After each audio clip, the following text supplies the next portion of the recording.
Imagine um país onde a realidade é moldada de forma tão controlada que parece saído de um filme distópico. A Coreia do Norte é um dos lugares mais misteriosos e fechados do mundo, onde regras bizarras e práticas que parecem inimagináveis para o resto do planeta fazem parte do cotidiano.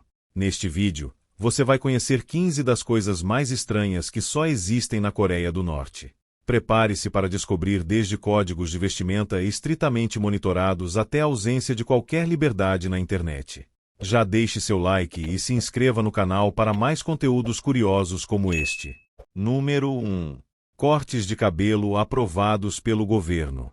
Na Coreia do Norte, a liberdade de escolher seu próprio penteado é inexistente.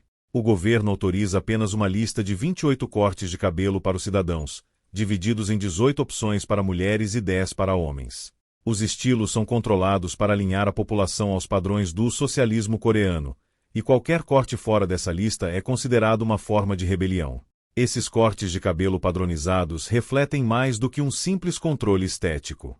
Eles simbolizam a luta da liderança em controlar aspectos da vida privada dos cidadãos, minimizando a individualidade. Mulheres casadas, por exemplo, precisam manter o cabelo curto, enquanto as solteiras podem ter o cabelo um pouco mais comprido, mas ainda dentro dos limites definidos. Essa regulamentação rígida passa a ideia de que até mesmo sua aparência precisa seguir as normas do Estado. E não pense que eles pegam leve. Fiscais do governo frequentemente inspecionam cidadãos em áreas públicas para garantir que todos estejam cumprindo as normas de corte, com advertências severas para quem ousa desviar do padrão. Número 2. Sistema de 3 castas. Na Coreia do Norte, toda a sociedade é dividida em um sistema de 3 castas conhecido como Sonbun. Essa hierarquia determina a posição social de cada cidadão e influencia diretamente em onde podem morar, onde trabalhar e até com quem se casar. São 3 grandes grupos: o núcleo, leal ao regime, o hesitante, indeciso sobre o governo, e o hostil, aqueles vistos como potenciais ameaças. Essa divisão foi implementada para garantir a lealdade ao regime e impedir qualquer forma de oposição. As crianças nascidas em cada casta praticamente já têm seus futuros determinados, com o núcleo obtendo melhores oportunidades de educação e carreira, enquanto o grupo hostil é condenado a uma vida de dificuldades e vigilância constante. Além disso, o sistema Sonbun é hereditário, ou seja, a posição dos pais influencia o futuro de seus filhos. A ideia é manter o controle absoluto sobre a população, criando uma sociedade onde até a sua linhagem define seu destino. Número 3. A falta de internet como conhecemos.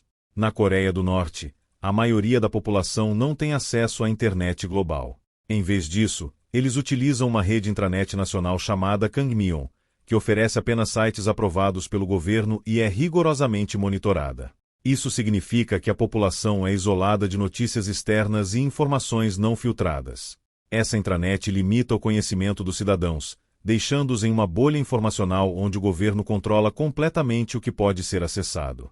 Eles não têm acesso a redes sociais, vídeos de outros países ou qualquer informação que possa questionar a ideologia do regime. Até para os estrangeiros, o acesso à internet é restrito e monitorado.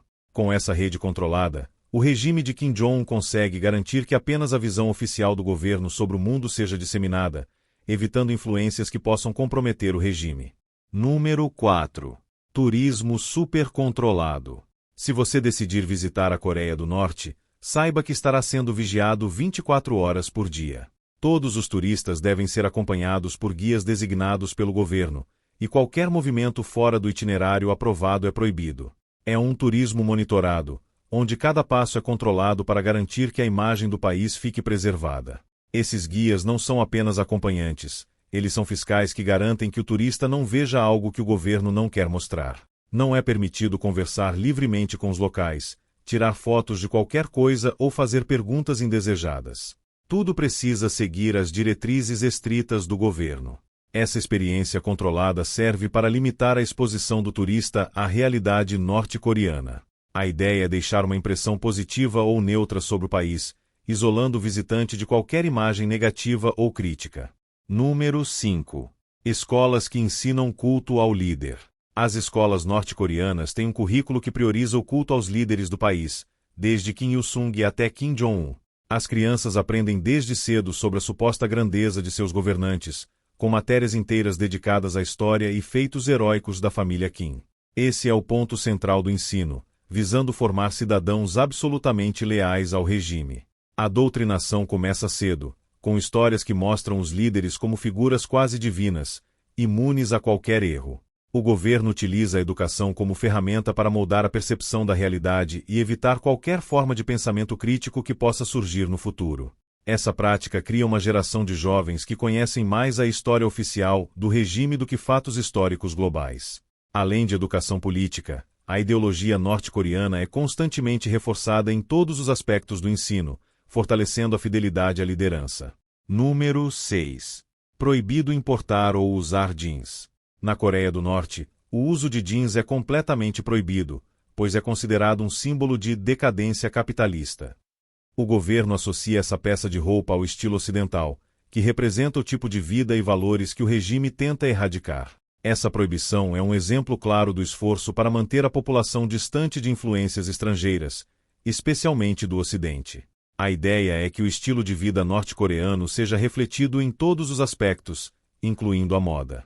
Mesmo pequenas transgressões são vistas como ameaças ao regime. Essa restrição se estende também a turistas, que precisam se vestir de acordo com os padrões aceitos, sem nenhum item que remeta ao estilo ocidental. Para o governo norte-coreano, até mesmo uma calça jeans pode representar um perigo para a estabilidade ideológica do país. Número 7. Culto aos líderes em monumentos e estátuas gigantescas. Na Coreia do Norte, o culto à personalidade dos líderes é levado ao extremo, com inúmeras estátuas e monumentos espalhados pelo país. Cada cidade tem uma estátua de Kim Il-sung e Kim Jong-il, onde os cidadãos devem prestar respeito regularmente. Essas estátuas são consideradas sagradas, e qualquer falta de reverência é vista como um ato de desrespeito grave. Esses monumentos são mais que símbolos, eles representam a onipresença do governo na vida cotidiana.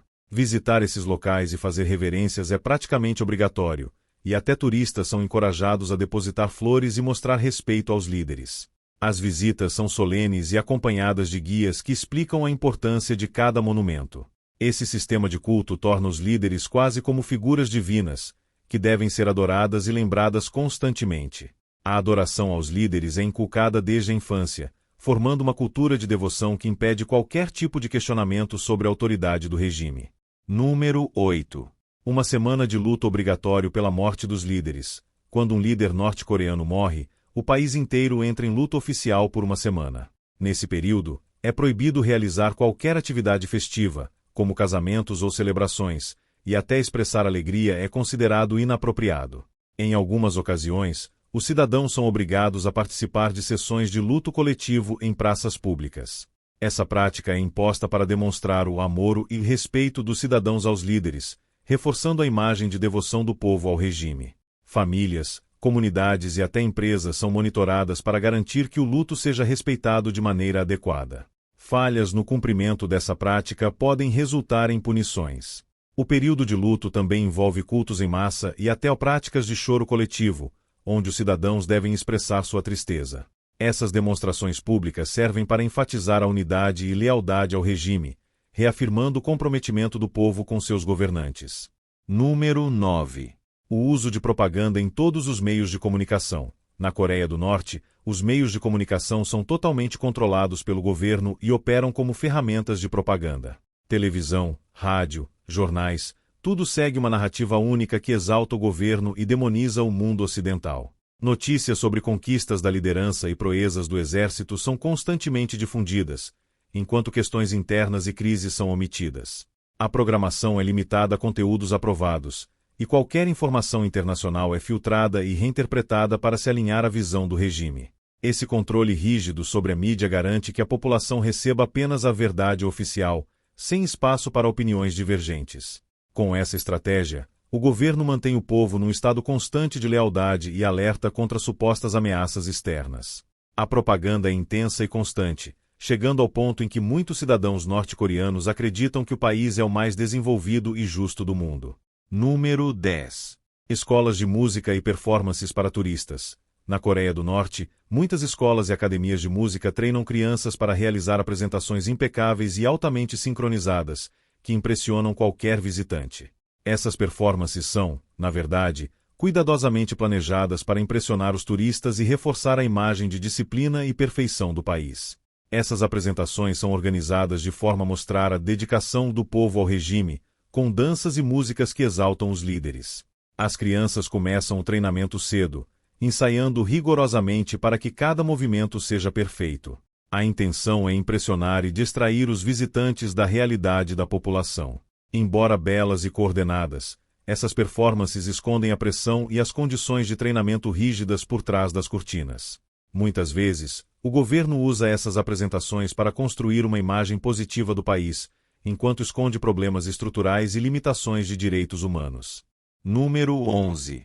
A ausência de liberdade religiosa. Na Coreia do Norte, a liberdade de religião é inexistente. A religião é vista como uma ameaça à lealdade que o governo espera de seus cidadãos, e praticar qualquer forma de fé pode ser extremamente perigoso. Igrejas existem, mas são monitoradas e usadas para propaganda quando há visitantes. A religião foi praticamente substituída pelo culto à personalidade dos líderes. O governo controla qualquer manifestação religiosa, alegando que elas podem subverter a ordem estatal. Práticas como ler a Bíblia ou frequentar reuniões religiosas são consideradas atos de traição, com punições severas. Esse controle permite que o governo mantenha sua posição como autoridade máxima, sem competição ideológica. Cidadãos que forem pegos praticando religião secretamente são enviados a campos de trabalho forçado, onde o objetivo é reeducá-los dentro dos princípios do socialismo norte-coreano. Número 12. Marcha Árdua. Um período sombrio que virou ideologia. Na década de 1990, a Coreia do Norte passou por um período de fome devastador conhecido como Marcha Árdua. Milhares de pessoas morreram de fome e, para o governo, esse período agora é lembrado como uma prova da resistência e lealdade do povo. É como se fosse uma ideologia, ensinada nas escolas como um momento heróico. O governo usa a narrativa da Marcha Árdua para encorajar a população a suportar dificuldades, justificando a escassez de alimentos e recursos. Mesmo diante de dificuldades extremas, o regime promove o sofrimento como um ato de patriotismo, sugerindo que a fome e as privações são necessárias para fortalecer a nação. Com isso, a ideia de sacrifício é romantizada, e os cidadãos são incentivados a aguentar as dificuldades sem questionar o governo. Essa reinterpretação serve para reforçar a obediência e resiliência, ao mesmo tempo que oculta a responsabilidade do próprio regime nos períodos de crise. Número 13. Apenas uma emissora de televisão e programação restrita. Na Coreia do Norte, há apenas um canal de televisão que transmite um conteúdo completamente controlado pelo governo. A programação é limitada, com foco em programas que glorificam o regime e o exército. Notícias sobre a realidade global são escassas e quase sempre deturpadas para favorecer a narrativa estatal. As poucas horas de transmissão diária são preenchidas com documentários patrióticos, discursos dos líderes e programas educativos sobre a ideologia do governo. Não existe entretenimento como filmes estrangeiros ou séries populares, e qualquer conteúdo que faça referência ao exterior é cuidadosamente manipulado. Essa limitação de opções reforça o isolamento cultural do país. Com apenas uma emissora, o governo garante que todos recebam a mesma mensagem de forma unificada, criando uma sociedade com acesso restrito à diversidade de ideias e perspectivas globais. Número 14. O culto ao Monte Paektu. O Monte Paektu, a montanha sagrada dos norte-coreanos, é visto como um símbolo místico da dinastia Kim. O governo promove a ideia de que os líderes da Coreia do Norte têm uma conexão divina com esse local, até afirmando que Kim Jong-il nasceu ali sob fenômenos sobrenaturais. Esse culto é usado para justificar a liderança da família Kim, associando-os a um direito quase místico de governar o país. A imagem do Monte Paektu é usada em propagandas e até em cerimônias oficiais, lembrando constantemente o povo da linhagem divina dos líderes. A conexão com o monte faz parte de uma narrativa cuidadosamente construída para legitimar a autoridade dos líderes. Eles são apresentados não apenas como governantes, mas como figuras que têm uma ligação espiritual com o destino da Coreia do Norte. Número 15. Controle total sobre as roupas da população. Na Coreia do Norte, o governo decide até o que as pessoas devem vestir. A população precisa usar roupas aprovadas pelo Estado, que refletem os valores socialistas e evitam qualquer conexão com influências ocidentais. Trajes coloridos, roupas com estampas de marcas ou estilos estrangeiros são praticamente inexistentes nas ruas de Pyongyang. O código de vestimenta é rigorosamente monitorado, especialmente nas cidades maiores, onde fiscais avaliam as roupas da população para garantir que todos se vistam adequadamente. Até as cores e os cortes das roupas são padronizados, mantendo um estilo visual que reflete a unidade e seriedade impostas pelo regime.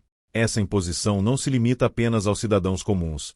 Até os turistas precisam seguir um código de vestimenta quando estão no país. Esse controle rígido da moda mostra o quanto o governo interfere em aspectos pessoais, moldando até a identidade visual dos cidadãos para alinhar a todos em um único padrão.